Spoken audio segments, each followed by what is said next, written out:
নমস্কার এভরিওয়ান, সবাইকে ওয়েলকাম করছি নতুন একটি রেসিপি দেখার জন্য। আশা করি আপনারা সবাই ভালো আছেন এবং সুস্থ আছেন।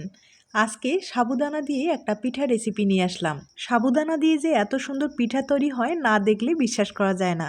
তাছাড়া সাবুদানার এই পিঠাটা খেতেও কিন্তু ভীষণ টেস্টি, একবার খেলে স্বাদ কখনো ভোলা যাবে না।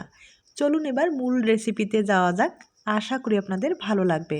পিঠাগুলো তৈরি করার জন্য যে উপকরণগুলো লাগবে একবার দেখিয়ে দিলাম। এখানে সাবুদানা নিয়েছি আর পুরের জন্য নারকেল আর গুড়। প্রথমে সাবুদানাটা আমি একটু ভালোভাবে সেঁকে নিব, আর সেঁকে নিলে সাবুদানার ফ্লেভারটা কিন্তু ভালো আসবে। তাছাড়া এই সাবুদানাটা কিন্তু ব্লেন্ডারে একটু গুঁড়ো করে নিতে হবে। সাবুদানাটা গুঁড়ো করার আগে হালকাভাবে যদি একটু সেঁকানো যায় তাহলে কিন্তু মুসমুসে হবে আর সাবুদানাটা ভালোভাবে কিন্তু গুঁড়ো হবে। সাবুদানা দিয়ে এইরকম রেসিপি খেয়েছেন কিনা জানি না, তবে যদি না খেয়ে থাকেন একবার হলো কিন্তু এই পিঠাটা তৈরি করে দেখবেন। সাবুদানার এই পিঠাটা খেতেও কিন্তু ভীষণ টেস্টি হয়। তাছাড়া এই রেসিপিটি কিন্তু একবারে নতুন একটা রেসিপি, আপনারা চাইলে ট্রাই করতে পারেন। সাবুদানাটা হয়ে গেছে, এখন কিন্তু ঠান্ডা করে নিতে হবে। আর সাবুদানাটা ঠান্ডা হতে থাক, এর ফাঁকে আমি পুরটা তৈরি করে নেব। কড়াইয়ে আমি গুড় দিয়ে দিলাম আর সামান্য পরিমাণে একটু জল দিয়ে দিব। গুড়টা যখন ভালোভাবে একটু ফুটে আসবে এ পর্যায়ে আমি এখানে নারকেল কোড়ানোটা দিয়ে দিব। নারকেল কোড়ানোটা দেওয়ার পরে খুব ভালোভাবে নেড়ে চেড়ে একবারে শুকনো শুকনো করে পুরটা আমি তৈরি করে নেব। তবে আপনারা চাইলে আপনাদের পছন্দ মতো পুর দিয়ে কিন্তু পিঠাটা তৈরি করে নিতে পারেন। আর আমার মনে হয় নারকেলের পুরটা দিয়ে এই পিঠাটা খেতে ভালো লাগবে।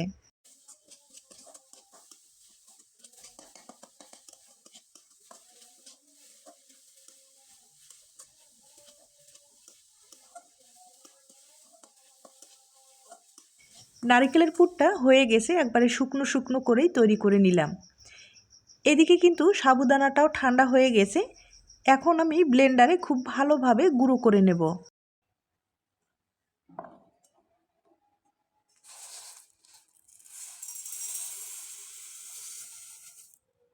এখানে একটা ছোট্ট এলাচ ব্যবহার করব, তাহলে কিন্তু পিঠার ফ্লেভারটা খুব ভালো আসবে। তবে আপনারা চাইলে এলাচের গুঁড়োটাও ব্যবহার করতে পারেন। আর যদি আপনাদের এলাচের ফ্লেভারটা ভালো না লাগে সেক্ষেত্রে স্কিপ করতে পারেন। সাবুদানাটা আমি গুঁড়ো করে নিলাম, তবে এখনও কিন্তু ভালোভাবে গুঁড়ো হয়নি, এখনও অনেক দানা রয়েছে। তবে সাবুদানায় ভালোভাবে যদি ব্লেন্ডারে ব্লেন্ড করা যায় এরপরেও কিন্তু দানা থেকে যায়, তাই চেলে নিলে সবচেয়ে বেশি ভালো হবে, তাহলে ফ্রেশ একটা আটা পাওয়া যাবে আর সেই আটা দিয়ে কিন্তু সহজেই পিঠাগুলো তৈরি করা যাবে।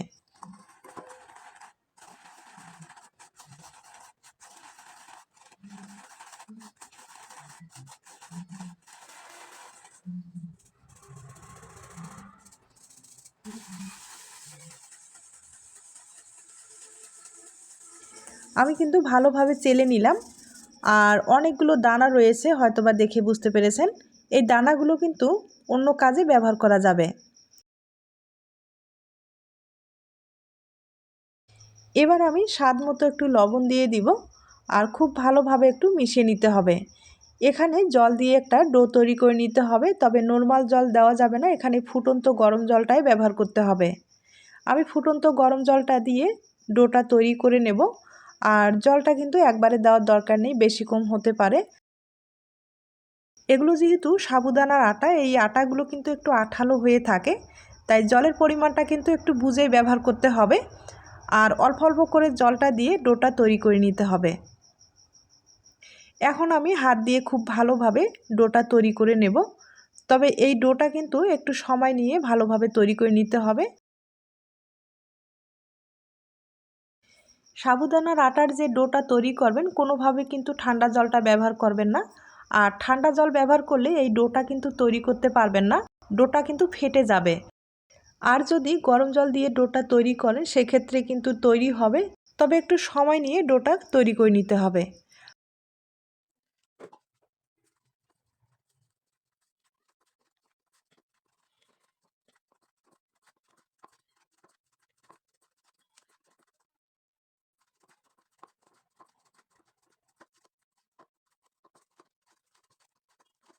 ডোটা কিন্তু প্রায় আমি তৈরি করে নিলাম, এখন আপনাদের পিঠাগুলো তৈরি করে দেখিয়ে দিচ্ছি।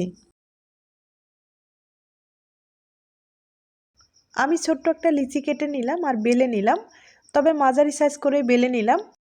এবার মাঝখানে নারকেলের পুর দিয়ে দিতে হবে। আর পুরটা আমি আগেই একটু গোল করে রেখেছি। এবার চারিপাশে একটু মুড়িয়ে নেব, এরপরে মুখটাকে ভালো করে বন্ধ করে দেব।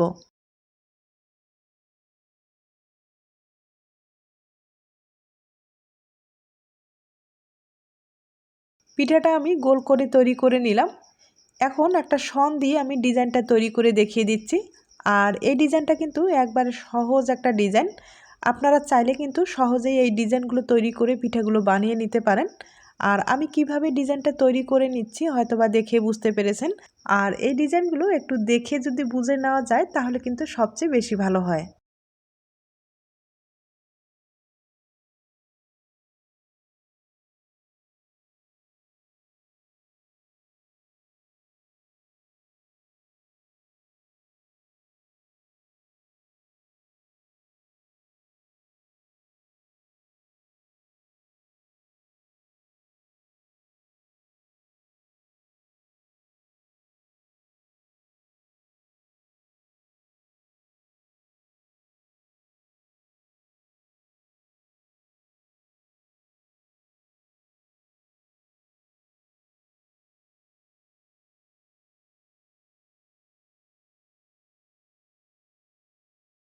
আর দেখতেই পারলেন কত সহজেই পিঠাটা তৈরি করা যায়। ডিজাইনটা কিন্তু দেখতেও অপূর্ব হয়েছে, আপনারা চাইলে সহজেই তৈরি করে নিতে পারেন। এই পিঠাগুলো আমি এখন ভাপ দিয়ে দিব।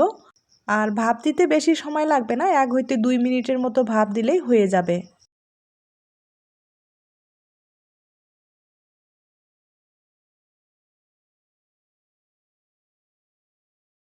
পিঠাগুলো ভাপ দেওয়া হয়ে গেছে, এবার তুলে নিতে হবে। আর দেখতেই পারছেন পিঠাগুলো ভাপ দেওয়ার পরে কত সুন্দর হয়েছে। এবার আপনাদের পরিবেশন করে দেখিয়ে দিচ্ছি। তার আগে ছোট্ট একটা রিকোয়েস্ট থাকবে, পিঠার এই রেসিপিটি আপনাদের কাছে যদি ভালো লেগে থাকে বা আপনার কোনো উপকারে আসতে পারে তাহলে একটা লাইক দিতে পারেন। এবার আমি পিঠার উপরে একটু গুড় ছড়িয়ে দিচ্ছি, তাহলে পিঠাটা খেতে কিন্তু আরও ভালো লাগবে। আর এই পিঠাগুলো কিন্তু গরম গরম খেতেই বেশি ভালো লাগবে।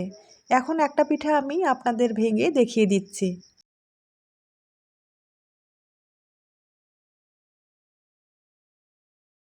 পিঠাটা কিন্তু এভাবে দেখতে ভীষণ ভালো হয়েছে।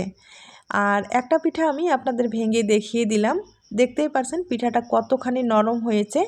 তবে যদি ভালো লেগে থাকে অবশ্যই কিন্তু বাড়িতে একবার হলেও ট্রাই করে দেখতে পারেন।